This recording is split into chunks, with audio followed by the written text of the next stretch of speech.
آپ صلی اللہ علیہ وسلم نے ان کو 4 باتوں کا حکم اور 4 قسم کے برتنوں کو استعمال میں لانے سے منع فرمایا۔ ان کو حکم دیا کہ ایک اکیلے خدا پر ایمان لاؤ۔ پھر آپ صلی اللہ علیہ وسلم نے پوچھا کہ جانتے ہو ایک اکیلے اللہ پر ایمان لانے کا مطلب کیا ہے؟ انہوں نے کہا کہ اللہ اور اس کے رسول ہی کو معلوم ہے۔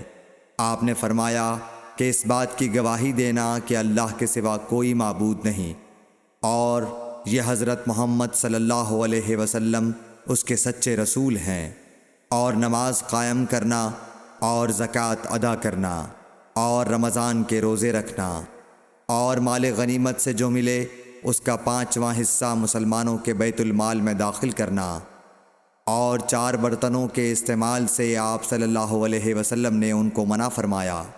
سبز لاکھی مرتبان سے اور کدو کے بنائے ہوئے برتن سے، لکڑی کے کھودے ہوئے برتن سے اور روغنی برتن سے، اور فرمایا کہ ان باتوں کو حفظ کر لو اور ان لوگوں کو بھی بتلا دینا جو تم سے پیچھے ہیں اور یہاں نہیں آئے ہیں۔